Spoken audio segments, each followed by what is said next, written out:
Why does an animated piece stop looking like itself partway through? Because the look was described again on every shot instead of written down once.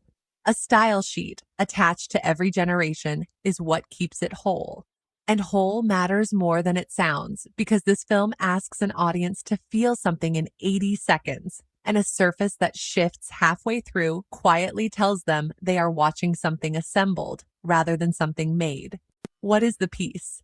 A short film that runs 1 minute and 20 seconds, widescreen, with nobody speaking and no score behind it, in a hand-built stop-motion look.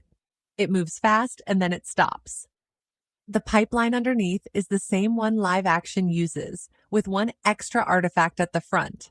What I want to show you is how the locks and the feeling are connected rather than being two separate jobs, because they are usually taught as though they have nothing to do with each other. What actually goes on a style sheet? The things a hand makes. Matte skin with pores you can see and seams across the faceplate, because those seams are the evidence a person built this. Hair sculpted from fibre. Cloth where the weave still reads. Slightly oversized heads. A shallow miniature focus so the world feels small and touchable. Written as facts, all of it, because feelings do not survive being handed to a generation. Can a mood board hold a style? No. And this is the loveliest trap in the process. The emotional reference on this film carries warmth, tenderness, a kind of quiet melancholy, and it is genuinely useful.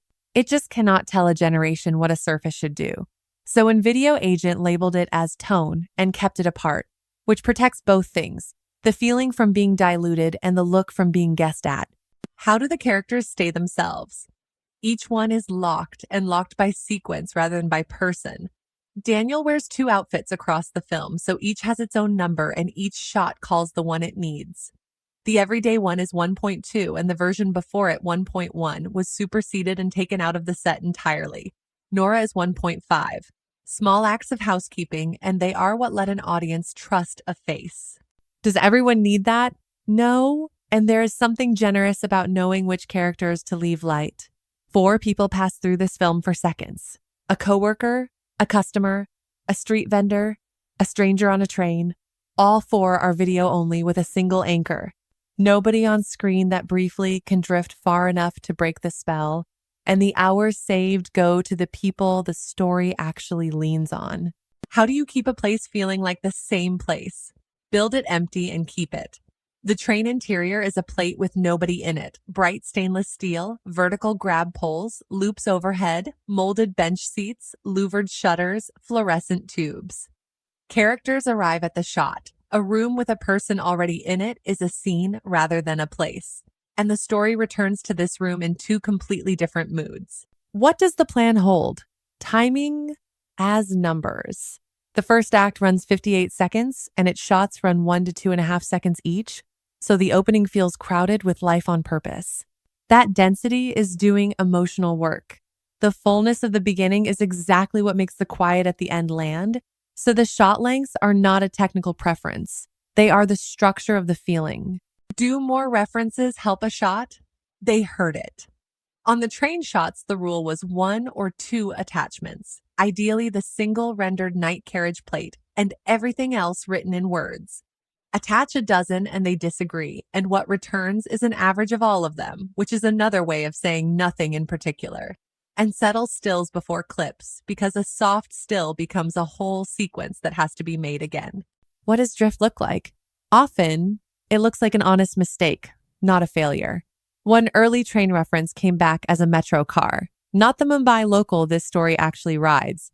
It read as a perfectly plausible train, which is exactly why it needed a second pair of eyes rather than a glance. So what catches it? A comparison against what was actually loaded, not against anyone's memory. Video Agent checks the render against the attached sheets and the disagreement is reported, and a shot that feels wrong can be traced straight back to whichever reference produced it. It caught something quieter too. A keyframe background that came back too sharp, missing the soft blur the depth of field needed. It does not put anything right on its own. What it gives you is the cause quickly, which is the difference between a small correction and a lost day. Don't other platforms offer this already? They do, and it would be unfair to pretend otherwise. OpenArt keeps characters as a saved workspace category you bring to a generation. The difference is where the reference sits. Brought to the shot, it depends on somebody bringing it every time.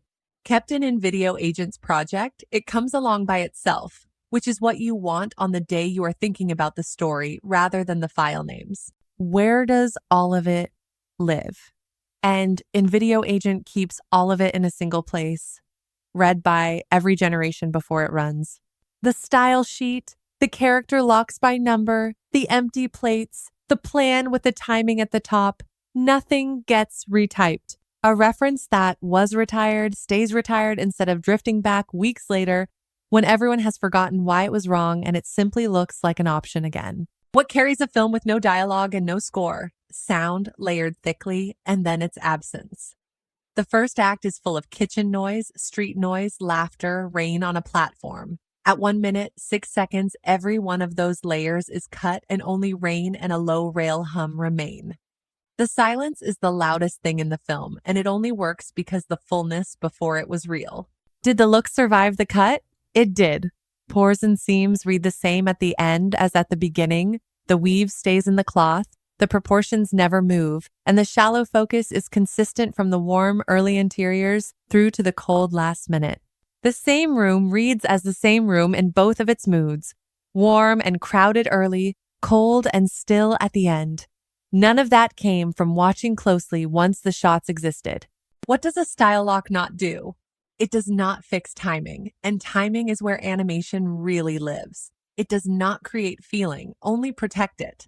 And style drift is quieter than character drift, which is what makes it worth naming. A wrong face is noticed immediately. A slightly smoother surface is not, so it gets approved, and by the 4th time, nobody remembers it was ever a decision. So what is the order? Style sheet first, written as facts a person could check. Character locks by sequence, superseded versions taken out. Walk-ons straight to video on one anchor. Places built empty. 1 or 2 references per shot. Stills settled before clips, then the check and read what it points at. Then sound, then the cut, and the closing text card placed rather than generated, because words on screen are not something to hand over. So if you are making an animated piece and you want it to feel like one whole thing from the first shot to the last, Video Agent is where that lock lives. It's invideo.io.